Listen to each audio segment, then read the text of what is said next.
Conectando. Conectou, tudo bem? Tudo! Que Ai, legal, que que legal. legal, hein?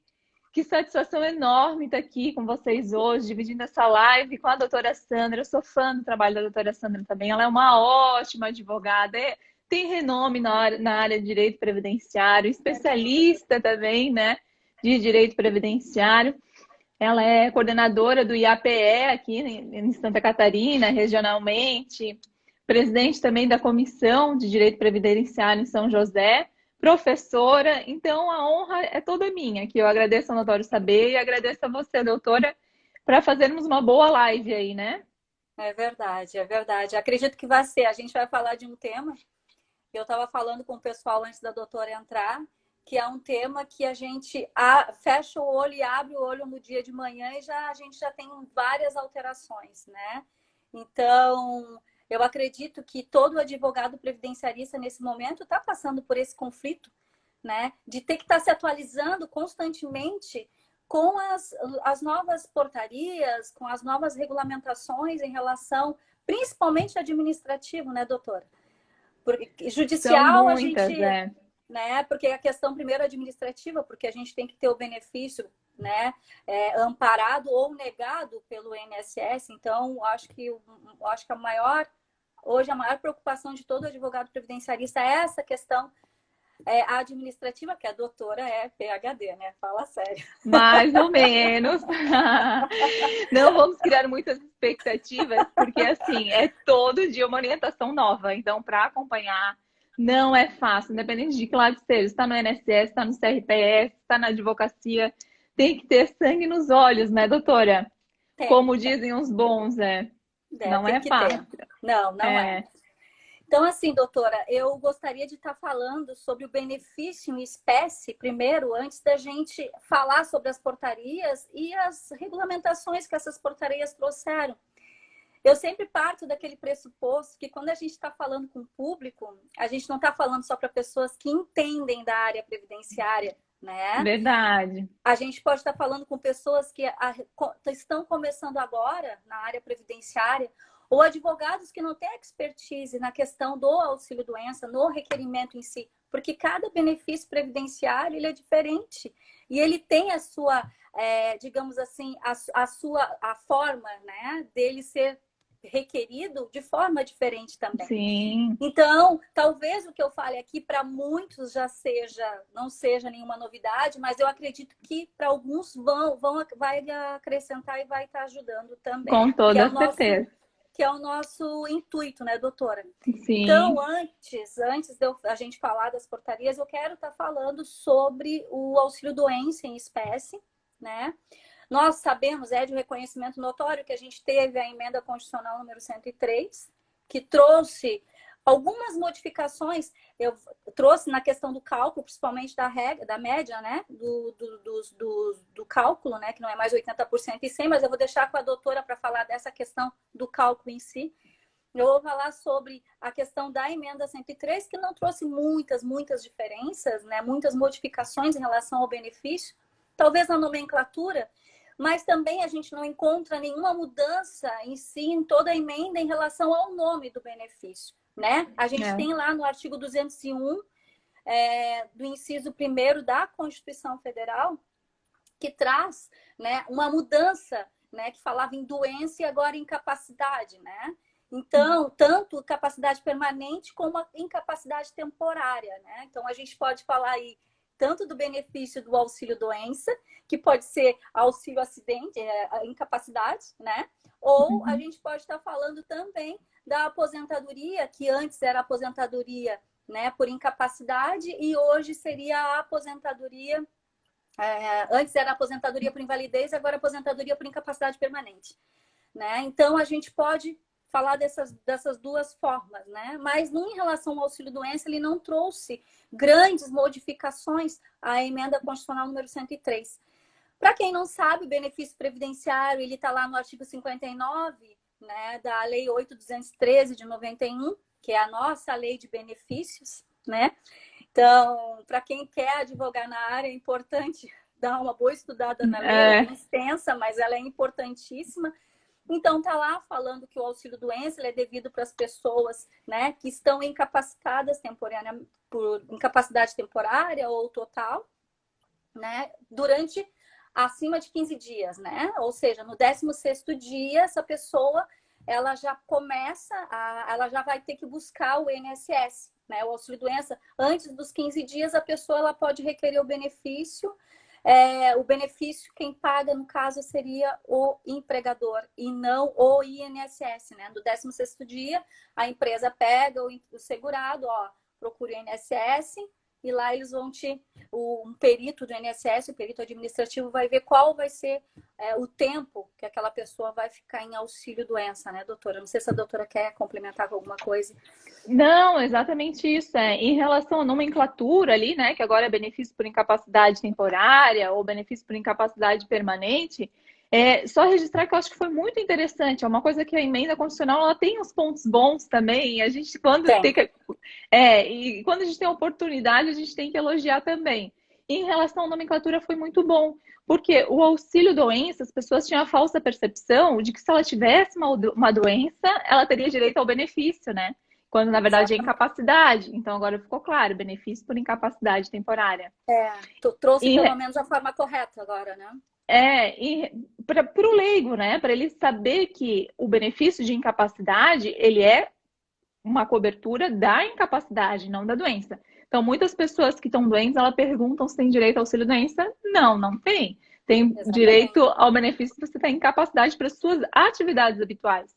Exatamente. Em relação à aposentadoria por invalidez, a nomenclatura também, a aposentadoria, a pessoa achava que era para a vida inteira, era algo permanente, né? Exatamente.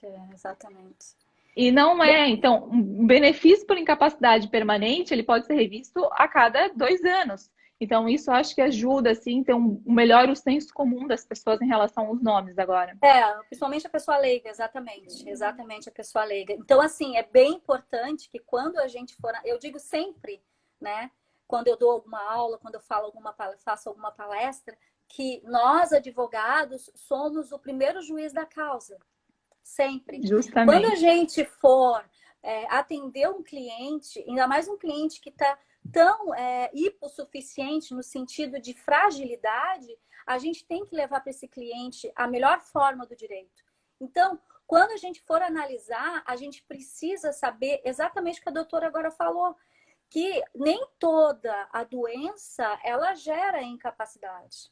São coisas distintas, são coisas totalmente distintas. A gente pode usar como exemplo, eu acho que fica bem claro, uma pessoa que é portadora de HIV. Né? Essa pessoa, ela pode estar doente, ela pode estar doente de fato, e ela está doente porque ela tem o vírus, né? Mas ela está com a imunidade dela, digamos, controlada, né? Tomando os coquetéis, estando com a imunidade controlada. Então, essa pessoa ela não está incapaz para o labor, para as suas atividades, né, doutora? Então, eu uso sempre a pessoa com um HIV positivo, né? Então, assim, para um profissional de previdência social, é muito importante que ele analise qual é a atividade laborativa que a pessoa exerce. Porque é por meio da atividade laborativa que aquela pessoa exerce, aí sim a gente vai saber informar para aquela pessoa e dizer, olha, há risco de você não ganhar ou de você ganhar, enfim. Exatamente. É a causalidade, né, da doença versus a atividade que exerce. Né? Exatamente, é isso. E o cliente não sabe disso, porque ele acha, não, eu tô doente. Ele acha que eu tô doente, né? Uma coisa bem importante, que até é um exemplo que eu acho que traz à tona isso, é em relação à pessoa que trabalha como num porto, como estivador, carregando peso, e um outro que trabalha no escritório. Os dois, um é segurado avulso e outro é empregado. Os dois são segurados da Previdência Social. Em tese, os dois têm direito. Vamos supor que ambos tenham 30 anos de idade, ambos estejam com problema na lombar, né? Ambos têm problema na lombar e ambos fazem tratamento. Só que um trabalha lá como auxiliar de escritório e o outro trabalha no porto. Ambos vão e buscam a Previdência Social porque está com dificuldade de trabalhar. Justamente. Óbvio que o perito, quando ele olhar para não pelo fato da questão da pessoa às vezes ter um pouco de menos, né, eu digo assim, ter menos escolaridade, não por esse fato, mas pelo fato, claro, isso é importante lá para uma aposentadoria por invalidez, né? Isso é importante até porque a pessoa às vezes não consegue não consegue exercer outra atividade senão aquela, né? Mas para o perito vai analisar aquela pessoa que trabalha com sacas de alimento pesada nas costas, e diferentemente daquela outra pessoa que trabalha como auxiliar de escritório. Ele vai ter essa análise diferenciada. Não tem como ser diferente, né, doutora?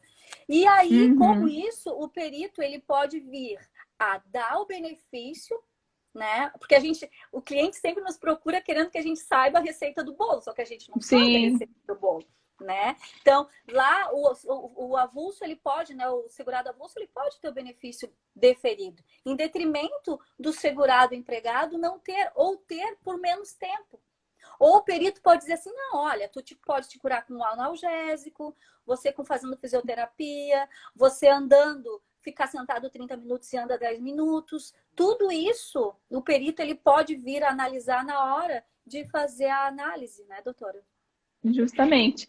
E complementando, né, a doutora Sandra, em questão da emenda constitucional, eu acho uma coisa interessante também, eu vi a doutora Gisele Cravichinchi aqui, um abraço para a doutora Gisele, e lendo, né, a gente tem muito tempo para ler agora, e lendo o livro dela junto com o professor Lázaro, eu achei muito legal. O doutor Lázaro, ele trata na parte que ele fala dos benefícios por incapacidade, né, do auxílio-doença, que é a Lei 13.135 de 2015, quando ela limita a questão dos últimos 12 salários de contribuição, a renda mensal do benefício de auxílio-doença, ele fica limitado nas 12 últimas prestações do salário de contribuição, nas 12 últimas contribuições do segurado. Vamos supor, a pessoa... Né? Vamos supor assim, a pessoa ela contribui no teto, ela é empregada, contribui no teto, e de repente ela se desvincula da Previdência Social e passa a contribuir como facultativo no valor do salário mínimo. Ela fica incapacitada. O valor do benefício dela vai ficar limitado às 12 últimas contribuições.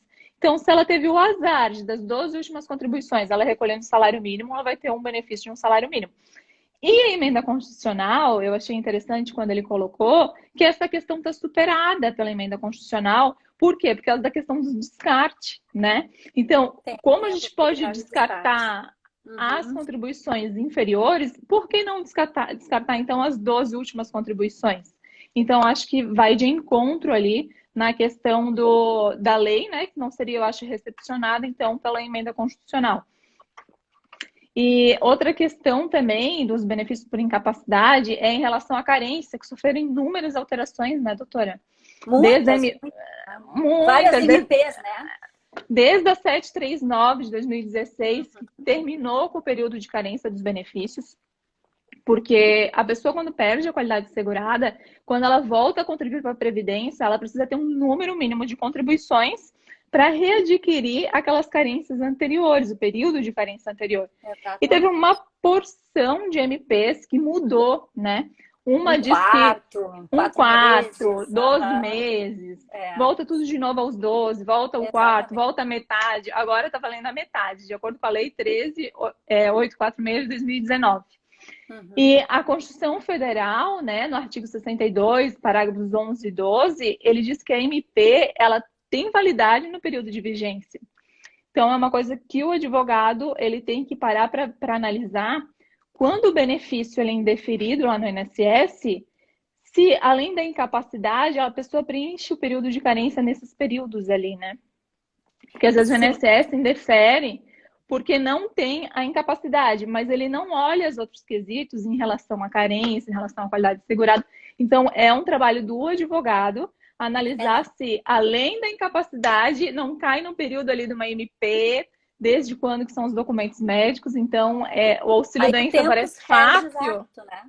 Aí isso, é o brocargo da lei, né? No tempo o brocargo do tempo. Exatamente. A gente tem que analisar isso. E uma coisa só que eu queria complementar o que a doutora falou em relação ao cálculo lá sobre o descarte, eu acho que é bem interessante. Acho uma sacada enorme, né? O professor Everton, ele estava falando sobre isso também. Então, acho uma sacada enorme em relação a esse descarte, só que a gente tem que cuidar, nós advogados, a gente tem que cuidar por quê? O momento que eu descartar, por exemplo, eu descarto 2 anos, ok? Do meu tempo de contribuição. Lá, quando eu for me aposentar por tempo de contribuição, aqueles 2 anos que eu simplesmente abri mão, eu não tenho como reavê-los. Então, Ótimo. tem que ser muito consciente o descarte, tá? O descarte, ele é interessante agora para aumentar uma RMI de um benefício, né, de auxílio-doença, ele é essencial. Só que nessa hora a gente precisa analisar muito bem o descarte para o futuro. Porque às vezes, doutora, a gente tem segurados que tá aí, ó, 2, 3 meses, por exemplo. Eu tenho segurados de aposentadoria especial que, meu Deus, a gente está espremendo tudo para ver se consegue a atividade especial antes da emenda constitucional número 103, ou seja, antes lá do dia 12 lá de novembro. De 2019. Exatamente. Então, isso é bem importante. Temos que ser previdentes, né? A gente fica... Por isso que é isso. Eu sempre digo, a advocacia previdenciária não é que a gente quer ser assim, melhores do que outras áreas. Ninguém é melhor que ninguém. Não, mas sim. É uma advocacia que ela porque muda muito, cada governo que entra muda a legislação, muda muito, muito a questão legislativa, né? As MPs que agora virou moda, né? Nossa, tem MP, a gente nunca tudo sabe. É urgente agora, né, doutora? Tudo. Então, a gente tem que analisar isso. Eu queria, doutora, trazer à tona agora, em relação a doutora falou bem sobre a carência, eu gostaria de trazer à tona quais são as exceções para que não haja o cumprimento da carência, né? Para os segurados que vierem a ter que se socorrer da Previdência Social, né?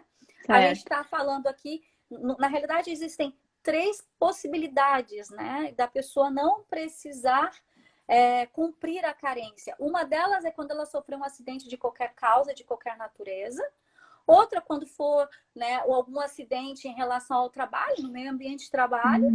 E outras são as doenças graves, que está lá no artigo 151 da Lei 8.213. Eu não vou falar todos aqui, porque a gente iria todo o nosso tempo da nossa live. Não dá. Então, mas tá lá, se vocês quiserem conferir, é um rol exemplificativo, tá? Esse rol exemplificativo tem várias doenças graves que o segurado não precisa, né, verter essas contribuições, né?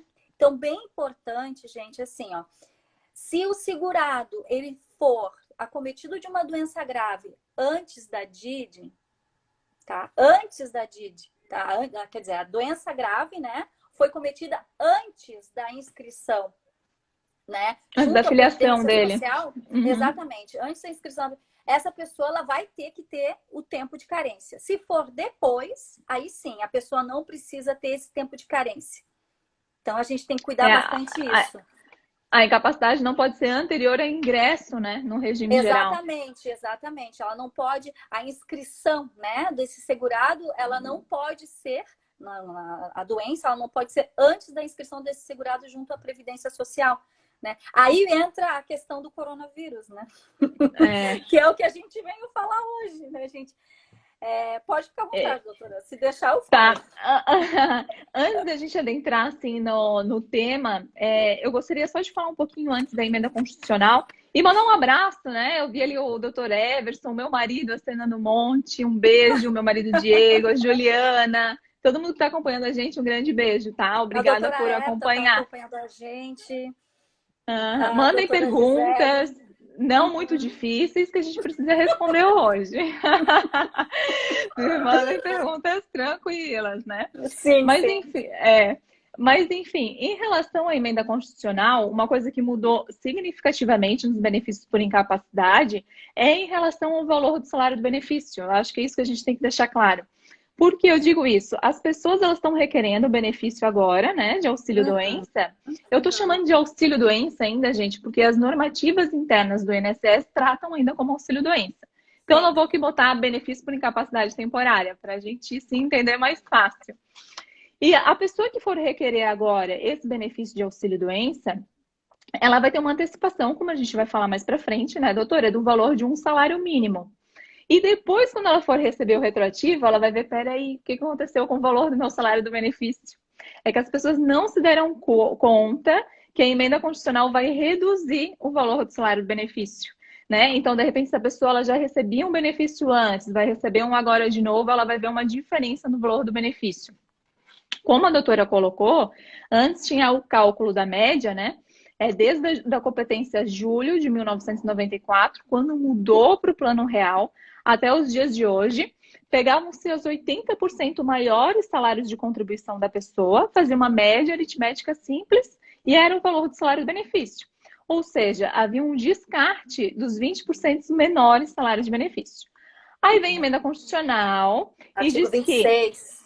que... Exatamente, o traumático artigo 26 diz que pega-se as contribuições da pessoa de julho de 94 até os dias de hoje, 100%, não tem mais o descarte, faz a média aritmética simples e esse é o valor do benefício. No benefício de auxílio-doença, continua o coeficiente de 91%. Então, vai ser 91%, mas agora de 100% do valor do salário de contribuição, o que, via de regra, diminui a renda mensal do benefício. Reduz a a doutora tem a Gisele, até aproveitando que ela está na live, ela tem um cursinho de revisão da vida toda também, que é legal, de repente, para incluir agora as competências anteriores a julho de 94, né? Ver se vale a pena em cada benefício ou não. E o que mudou mais é em relação à aposentadoria por invalidez, né? Que é o benefício por incapacidade permanente. Que antes foi a gente tinha 100%. um rombo. Foi um rombo para o segurado. Por quê? Porque o salário de benefício é o mesmo, pega-se 100% desde julho de 94 até o dia de hoje, igual ao auxílio-doença, mas o coeficiente de cálculo, que do auxílio-doença é 91%, da aposentadoria por invalidez começa com 60%. Ninguém vai querer mais se aposentar por invalidez. Justamente. A pessoa está recebendo um coeficiente de 91%, para que ela vai querer uma aposentadoria com coeficiente de 60%? Esse 60%, ele é acrescido de 2% ao ano, né? No tempo de contribuição, que excede 15 anos de tempo de contribuição mulher e 20 anos de tempo de contribuição homem.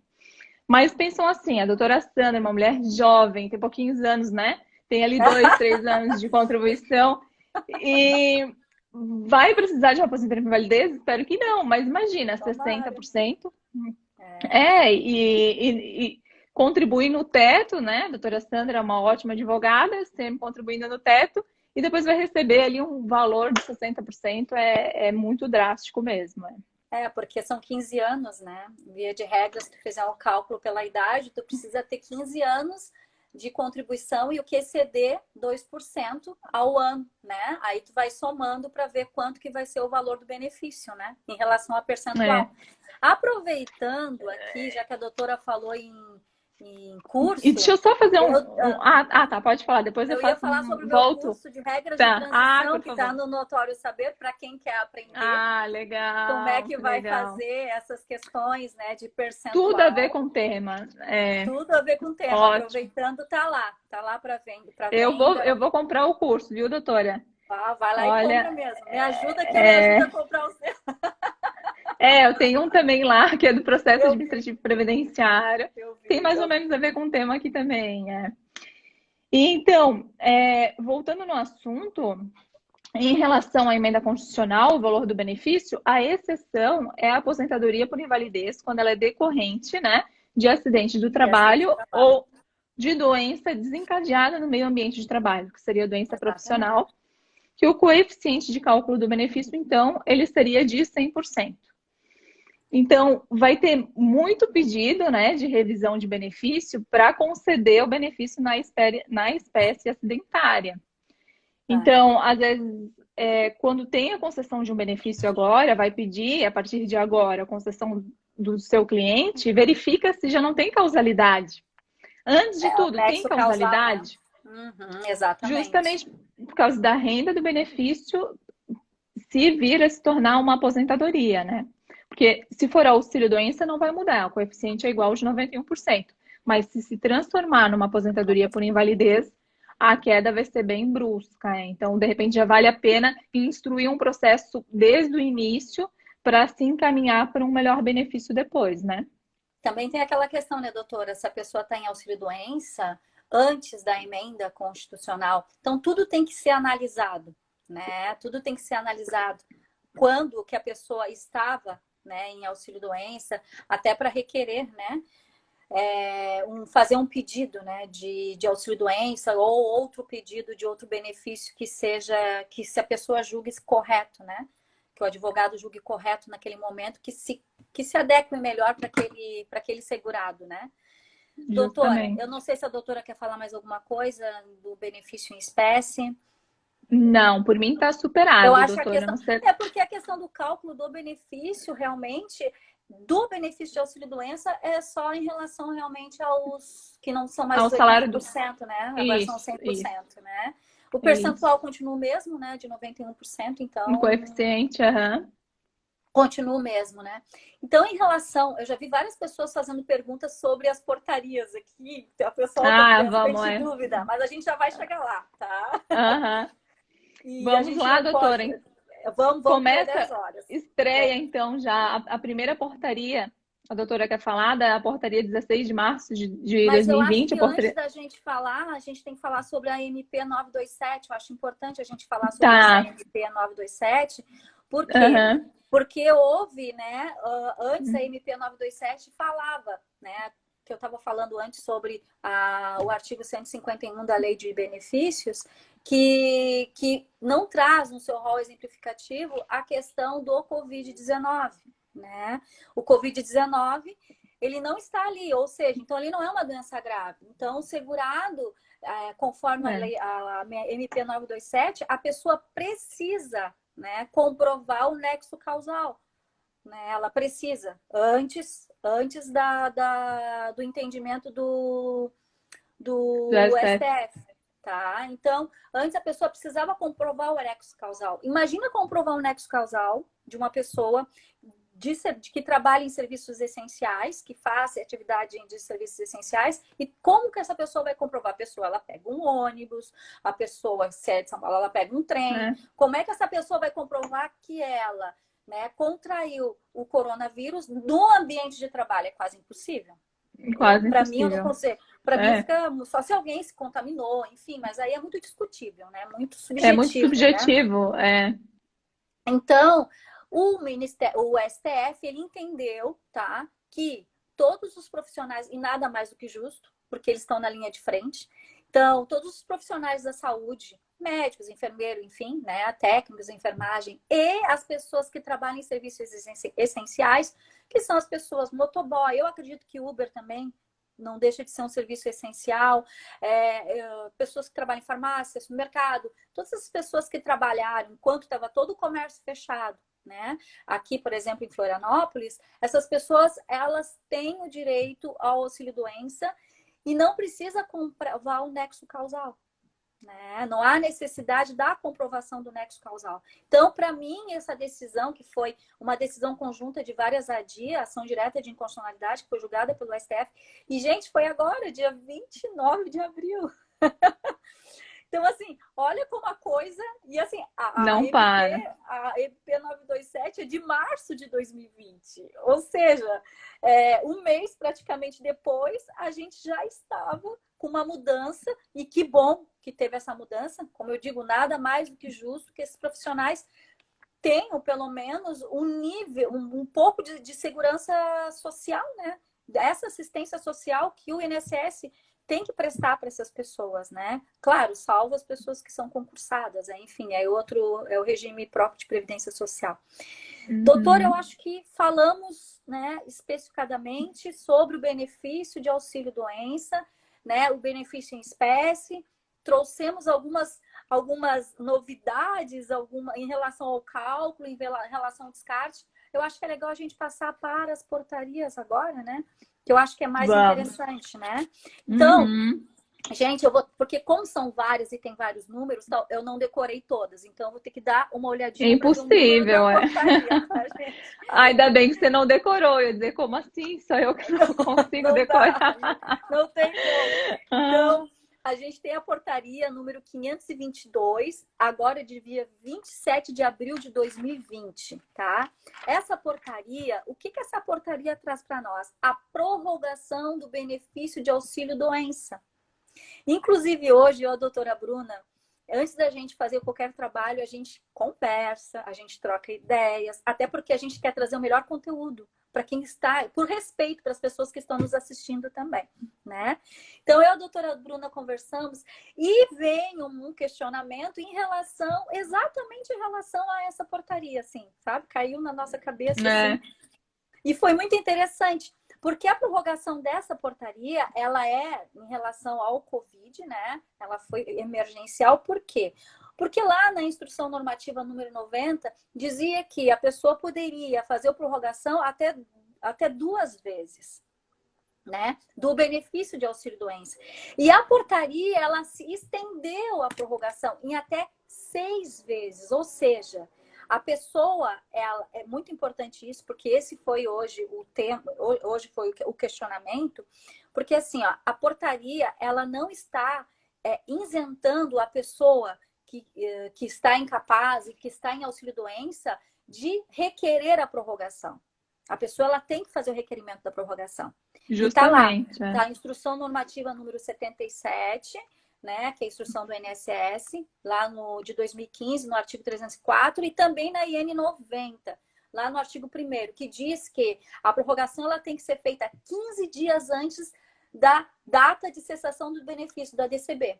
Então, tem que cuidar isso, tá? Então, ela não isentou. O que é essa portaria? Ela diz que não há necessidade da pessoa ir e ter contato com um médico perito, né? Ela está isentando a pessoa de não ter contato e também o perito de não ter contato com o segurado, né? Ou seja, a perícia médica ela é isenta nessa portaria, mas ela não isenta o segurado de requerer, de fazer o requerimento de prorrogação.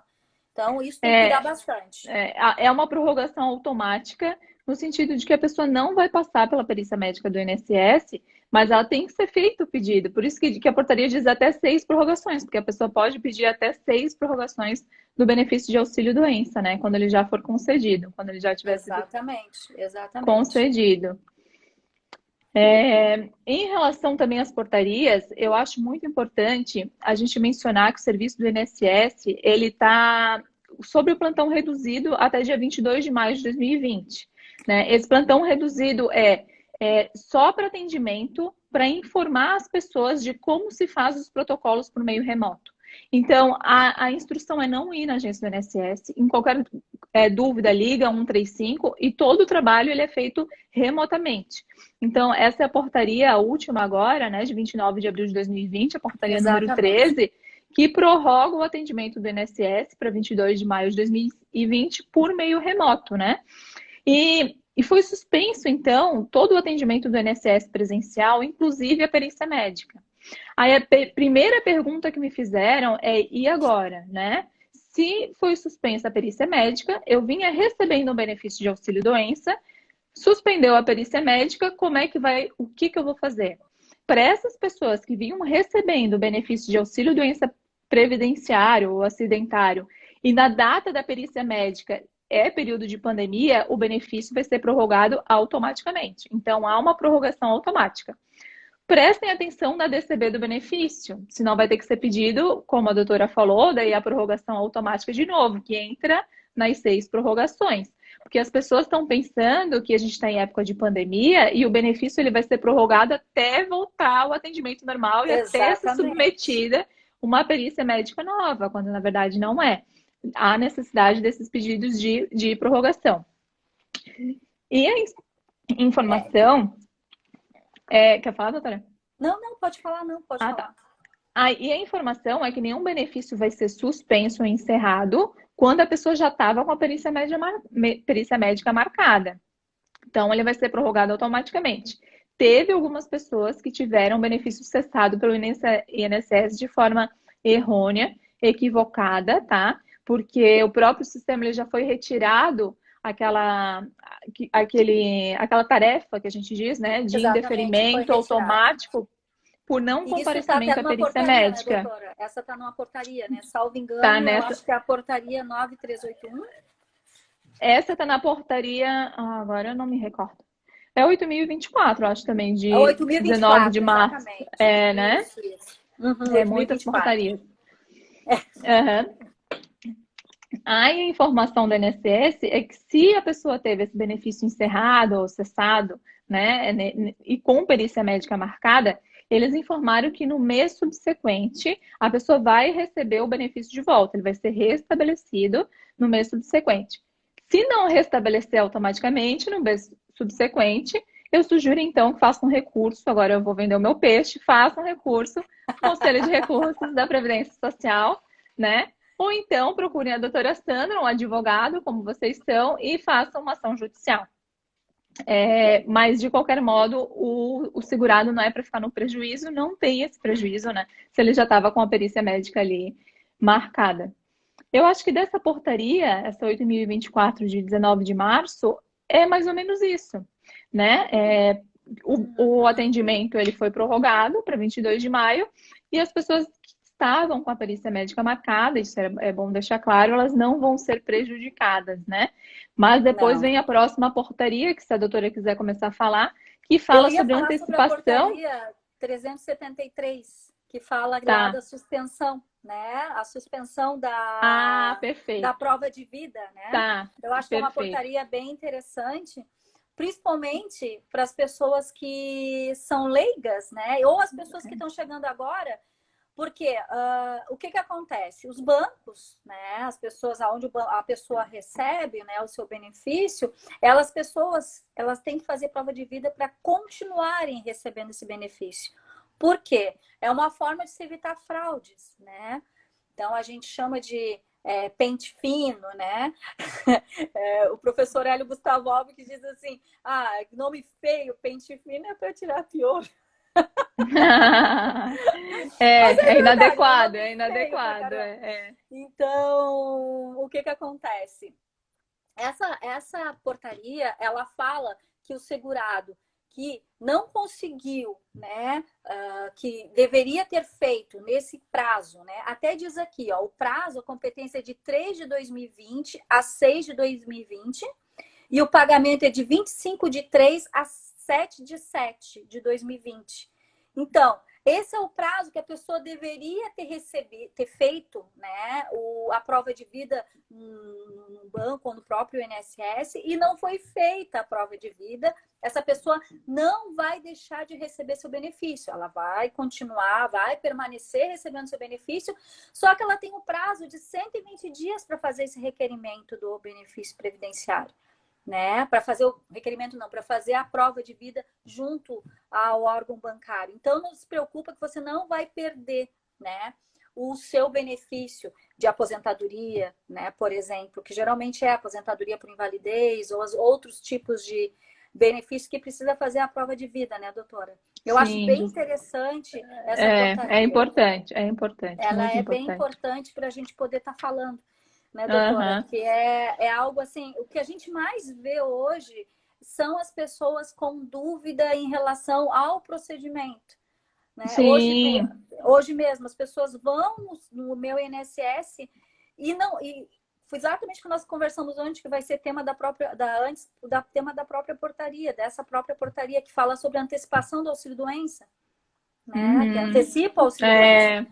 Lá não Justamente. diz absolutamente, até diz lá que tem que ter a prorrogação, mas na portaria não diz. Tem que fazer o requerimento de prorrogação, né, Sim, doutora? sim. É umas pegadinhas. Eu só queria fazer aqui, ler pra gente a pergunta da doutora Ângela. Doutora Ângela, um abraço de Balneário, ela é presidente da Comissão de Direito Previdenciário de lá. E ela Opa! coloca que Seja bem-vinda, doutora. meu cliente estava em gozo de benefício de auxílio-doença, agendei a perícia de prorrogação e foi marcada para dia 7/5, então depois de amanhã. No CNIS já consta DCB dele no dia 7/5. Não consigo marcar prorrogação. O que devo fazer? Essa é a questão justamente da suspensão, né, dessa portaria que eu falei anteriormente, que as perícias médicas elas estão suspensas e o benefício não pode ser indeferido, não pode ser cessado se ele já estava com a perícia médica marcada. Então, se ele já estava com a perícia médica marcada para o dia 7/5, esse benefício tem que ser prorrogado automaticamente. E é aquele caso que o INSS diz que, se cessar, no mês posterior ele tem que ser restabelecido desde a data da cessação, né? Então, eu sugeri a doutora acompanhar para ver se for cessado esse benefício, entra com recurso administrativo, ou pede uma revisão no INSS, ou entra com uma ação judicial. Em qualquer coisa, pede a tutela antecipada, mas como ele está com a perícia médica marcada, esse benefício não pode ser cessado, né? Justamente porque ele já fez o pedido de prorrogação anteriormente, então ele tem que ser prorrogado. É bem importante utilizar, por mais que a gente ache que não vai ter o deferimento, mas a tutela de urgência, ela é muito importante nesse momento. Muito importante. Né? A gente está tratando de um benefício, de um auxílio-doença, a gente está tratando de um benefício que ele tem caráter estritamente alimentar, né? Ele está intrinsecamente ligado ao direito à vida, né? O direito da gente poder sobreviver, né? A própria Constituição diz, né, que sem o trabalho não existe uma ordem social, né? Justamente, Então, se a gente não está conseguindo se manter, né, pelo fato de estar incapacitado, né? Então, e a gente porque assim, gente, eu vou falar uma coisa que é óbvia, mas a gente sabe que quando a gente é segurado do INSS, a gente paga, né, da Previdência Social, nós pagamos, não é um favor, né? Justamente, não é assistência, né? Não é uma assistência. Seguro, é um seguro, Exatamente, nós estamos debaixo daquele guarda-chuva, né, que seria a Previdência Social, né? Então é bem importante. Tem uma pergunta aqui da doutora Rosane Costa da Silva. Ela fala, pedido de prorrogação do benefício, como funciona nesse período da Covid-19? A doutora quer falar, doutora, do pedido de prorrogação? Não, pode falar, doutora, que ela tinha mandado aquela hora no mesmo assunto. No meu INSS, lá no sítio eletrônico, entra no meu INSS, clica em perícia médica, vai estar agendamento de perícia ou pedido de prorrogação, é bem simples. Se a pessoa já estava recebendo o benefício de prorrogação, é como eu falei anteriormente. Se ela já estava recebendo o benefício, já tem perícia médica marcada para prorrogação, o benefício ele é prorrogado automaticamente, né? Se for pedir agora o pedido de prorrogação, clica lá na prorrogação, faz o pedido de prorrogação e a prorrogação do benefício ela é automática. A portaria ela não diz da necessidade de juntada de documento médico para pedido de prorrogação de benefício que já estava ativo. É só para benefícios requeridos novos, que é essa portaria que a gente vai tratar agora, daí, né, doutora? Exatamente. Aí essa nova portaria, que é a 9381, né? Essa portaria, sim, tá? Ela diz o seguinte, ela antecipa, né, um salário mínimo para as pessoas, né, que estão, né, em benefício de auxílio-doença. Então, ela antecipa um salário mínimo para essas pessoas e ela pode prorrogar, né? Na realidade, pode ser prorrogado até três meses, né, doutora?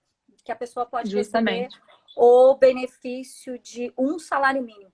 Uma coisa que eu acho interessante nessa questão é porque, como a gente falou no início, o cálculo do benefício, como é que ele é feito, né? Ele é feito lá 100%, hoje, né? 100% da média, por causa da emenda constitucional número 103, no artigo 26, e calculado, né? O índice é 91%. Ok. E nós vamos receber referente àqueles 12 meses, tu não pode receber acima do valor que tu estava recebendo. Tu tem que fazer o cálculo dentro de 12 meses. E para essas pessoas que pagam no teto da Previdência Social? É isso que o meu marido está perguntando isso, tá? O que ele está perguntando? E se eu tiver um salário superior ao mínimo, vou receber só o mínimo durante a pandemia? É exatamente isso, doutora. Responde para ele, então. Então, nesse momento, sim. Óbvio que depois pode-se entrar com o pedido de uma revisão em relação àquele benefício específico, né? Existem outros instrumentos processuais, para ser feito isso, né? Eu não sei nem, doutora, assim, em relação à administrativa a revisão. Eu acredito que a revisão deveria ser judicial realmente do benefício, para se adequar ao valor que de fato aquela pessoa recebia, se a pessoa ela sempre contribuiu no teto. Justamente. Né? Porque o que acontece é que administrativamente a gente tem vinculação às normas legais, né? Então, o INSS, por exemplo, numa revisão que tem uma portaria que ordena, não vai caber um recurso no próprio INSS. O CRPS, ele não tem vinculação às normativas. Então, de repente, um recurso administrativo para o CRPS pode vir a dar resultado, né? Pedindo, Exato. então, já a antecipação, uma tutela antecipada do valor do benefício integral que ele faria jus, né? Porque ele tem direito à contraprestação daquelas parcelas que ele sempre efetuou. É uma revisão daqueles valores, né? Que não foram pagos, né? E é como eu falei, é um seguro, né? Não é um favor. Se você contribui no teto, você tem que receber o benefício no momento que você estiver precisando daquele benefício, conforme o que você contribui, né? Tá respondido, é o Diego, né? Tá super respondido, doutora. Ele tá falando injusto? Pois é. Mas aí tu me procura, que aí eu posso fazer entrar com uma revisão para ti, não tem problema. Justamente. Doutora, o que a colega quer acrescentar mais em relação a essa portaria? Então, essa portaria, eu acho que é a portaria mais importante, né? Que é em relação à antecipação de um salário mínimo. Primeiro, a antecipação do salário mínimo, ele do auxílio-doença, ele é uma antecipação, ele não é ainda o auxílio-doença. Então, as pessoas elas estão confundindo muito com a prorrogação do benefício de auxílio-doença que já está concedido anteriormente. É verdade. A gente falou sobre isso. Isso Então, esse pedido de antecipação é para quem agora, a partir de agora, ficar incapacitado, não tem nenhum benefício do INSS e eu quero requerer um benefício de incapacidade no INSS. Vou entrar no meu INSS, vou colocar lá um atestado médico, né? Então, vou colocar meu nome, meu documento, juntar um atestado médico, justamente. Juntar um atestado médico e juntar uma declaração de responsabilidade junto com esse atestado médico. Esse atestado médico, que nem a doutora Sandra está falando, ele tem uns requisitos de exigibilidade. Ele tem requisitos que têm que ser analisados na portaria, que têm que ser observados, porque senão o benefício ele não vai ser antecipado. Exatamente. A pessoa vai ter que esperar acabar a pandemia para ser submetida a uma perícia médica no INSS. E esses requisitos aí que nem a doutora falou, tem que ser um atestado sem rasura, um atestado legível, constar o nome do emitente, que é do médico, constar o registro do conselho de classe, tem que ter a CID da doença ou uma descrição de como é a doença e o principal, tem que ter qual o período que a pessoa vai permanecer afastada do trabalho, né? Não pode ter ali uma descrição de afastamento por tempo indeterminado, porque... É a pergunta que ela está fazendo agora aqui, essa colega Ângela Volpato. Ela está falando exatamente sobre isso. Olha, eu acho que nesse caso, se o atestado diz que o afastamento é por prazo indeterminado, o INSS vai alegar que o documento não está de acordo com a portaria e vai determinar que o cliente espere a perícia médica presencial. Exatamente. Entendeu? Não vai ter essa antecipação. Entendeu? Exatamente. Não vai ter essa antecipação do benefício. E além da CID, constar, né, o tempo de repouso, mas que nem a doutora Sandra falou, é no máximo por 3 meses esse período de antecipação. E lá no sítio eletrônico, né, doutora Sandra, do meu INSS, quando eu entrei para vasculhar lá, eu não posso, eu sou impedida de advogar na área, mas eu pensei, vou fazer uma live, eu tenho que saber do que eu vou estar falando, né? Exatamente. Vou vasculhar o meu INSS. Entrei lá e, por um acaso, a informação é que o benefício vai ser concedido, essa antecipação, por 30 dias, no máximo 30 dias. Não está escrito isso na portaria. Não. É uma coisa do sistema do INSS. Então, fiquem atentos para pedir a prorrogação dessa antecipação, se for necessário, porque senão o benefício vai ser concedido ali por 30 dias, depois é cessado e a pessoa vai fazer um novo requerimento, vai ficar um tempo ali sem receber o benefício, sem receber a antecipação, enfim. Então, é muito importante ficar atento, né, a essas pegadinhas. Além de tudo, vocês, advogados, sofrem. Além de tudo, tem que cuidar com as pegadinhas, né? Não, eu estou dizendo, é só para os fortes. A área previdenciária não é para amador, é para os fortes. Essa mesma, bem rapidinho, que a gente tempo já está acabando. Agora, ela fez uma pergunta aqui, a Ângela. Ela falou que, olha só, ela disse que ela tentou fazer a prorrogação hoje e apareceu que o benefício não existe. E aí ela ligou no 135, mas as linhas sempre ocupadas. O que fazer? Doutora, hoje aconteceu, eu até nem falei com a doutora Bruna, porque já era tarde, mas aconteceu algo muito similar com outro colega meu, inclusive foi colega da doutora Bruna também, doutora Milton. O doutor Hamilton, e ele veio me questionar o que ele deveria fazer. E eu disse para ele, dá uma ligada no 135 e fala com alguém, um atendente lá, para te ajudar. E ele fez e disse que realmente ela não conseguia identificar o benefício. Depois ele ficou sabendo, doutora, que existem dois sistemas que o INSS trabalha, né? E esses sistemas que o INSS trabalha, num dos sistemas constava o benefício, e no outro sistema do INSS não constava o benefício, como se fosse cessado. Só que o benefício dela não estava cessado. Entendeu? E aí ele conseguiu fazer a solicitação da prorrogação dessa forma. Mas é porque ele tinha alguns conhecimentos, enfim, e aí ele conseguiu dessa forma. Caso contrário, doutora, ele não teria conseguido fazer o pedido de prorrogação. Porque, infelizmente, o que eu sugiro nessas horas? Eu sugiro, tira um print da tela, né? Tira o print da tela do que não está conseguindo fazer o requerimento, né?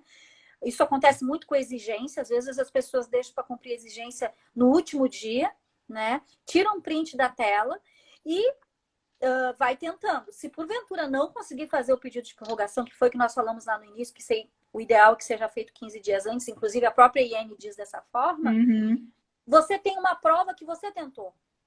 Sim. Entendeu? Que houve a tentativa. E depois, né, infelizmente... Faz um recurso. Fazer um recurso, não tem outro jeito. E, infelizmente, aquele segurado vai ter que ficar aquele tempo sem o recebimento, né? Eu acho que está respondido. Andréia, tudo bom, querida? Ótimo. Quero mandar um beijo para a doutora Camila também, que ela passou aqui antes. Um grande beijo, minha amiga. Para o doutor Kisley, um grande abraço também. Kisley, é verdade. É tanta gente. Ai, que coisa boa, que bom que tem bastante gente. Eu fico bem feliz. A Marília, minha colega de faculdade, estava aqui também. A doutora Marete, da Comissão de Direito Previdenciário. A Juliana, uma grande amiga. Enfim, muita gente. A Marciele, uma grande amiga lá do IAPE. Muita gente. Eu fico bem feliz, né? Alguém comentou aqui sobre a prorrogação da antecipação, agora eu perdi. Mas a própria portaria da antecipação, que é a 9.381, de 6 de abril de 2020, ela diz que a antecipação ela pode ser concedida pelo prazo máximo de 3 meses. No entanto, entende-se da portaria que o médico pode dar essa antecipação por um período menor, né? Por 30 dias ou 60 dias. O INSS limitou em 30 dias. Aí pede-se, ele fala que observado o prazo máximo de 3 meses, nesse prazo de 3 meses você pode pedir prorrogação. Se exceder 3 meses de antecipação e ainda continuar incapacitado, a portaria diz que a pessoa vai ser submetida a uma perícia médica presencial. Né? Tem alguns casos ali que ela determina quando a perícia será realizada presencialmente, quando retornar às atividades, né? As atividades normais, em alguns casos, vão ser submetidas à perícia médica, e esse é um caso, quando exceder a antecipação durante 3 meses. A portaria diz também que quando for a conversão de antecipação em concessão definitiva do auxílio-doença, a pessoa vai passar pela perícia médica, e quando não for possível conceder a antecipação do auxílio-doença com base no atestado médico, que nem a gente falou daí, né? Por falta dos requisitos exigidos. Então, como a gente falou, se não tiver aqueles requisitos ali, a pessoa vai ter que ficar aguardando até normalizar o atendimento para poder ser submetida à perícia médica no INSS. E é bem importante, doutora, que foi que a gente conversou hoje sobre o documento que a colega comentou, que os advogados estavam juntando junto com o atestado médico, que eles não sabiam qual era o documento, o termo, né? Aquele exatamente. Termo. O termo, é aquele termo que é usado para nós advogados para a gente fazer a juntada, né? Quando a gente faz um requerimento administrativo, né? O termo de responsabilidade, que diz que se a gente estiver mentindo ou fraudando algum documento, a gente pode vir a insurgir algum tipo de sanção, né, penal. Então é importante. Karina, beijo, querida. Obrigada por estar aqui. Doutora, falta 2 minutos. Vamos dizer tchau pro povo. É muito assunto, gente. É muita modificação. Mas, ó, vamos fazer uma outra live. Já tá vamos. combinado. E assim, esse assunto sai várias teses disso, sai, né? Vários entendimentos.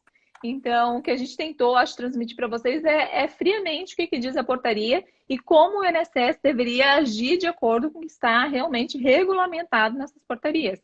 Então, é mais ou menos isso. A gente, vocês, né, como advogado, e depois eu no CRPS, a gente pode ser aí surpreendido com várias outras formas de interpretação pelo INSS, que isso é habitual, né, de agência para agência, às vezes acaba acontecendo. Mas, enfim, como advogado, não desistam nunca, né? E sempre ir atrás. Previdenciarista é forte. Nós somos fortes. Então, eu agradeço, doutora. Agradeço ao Notório Saber. Agradeço a todos que estão aqui, a cada um de vocês pela presença hoje, gente. Obrigada, obrigada. Né, na pessoa da doutora Gisele, ao Notório Saber. Obrigada, Bruna, né, uma amigona que o Direito Previdenciário me deu de presente. Né? Obrigada pela presença de todos vocês, tá? Vocês foram ótimos e nem falaram muita coisa, nem perguntaram coisa muito difícil. A gente não deu tempo, eu acho. A gente não deixou. Um beijão para todo mundo. Um beijão, gente. Tchau, boa noite. Tchau. Tem certeza que deseja encerrar o seu vídeo agora? Vamos encerrar o seu vídeo agora. Vamos encerrar o seu vídeo agora. Vamos encerrar o seu vídeo agora. Vamos encerrar o seu vídeo agora.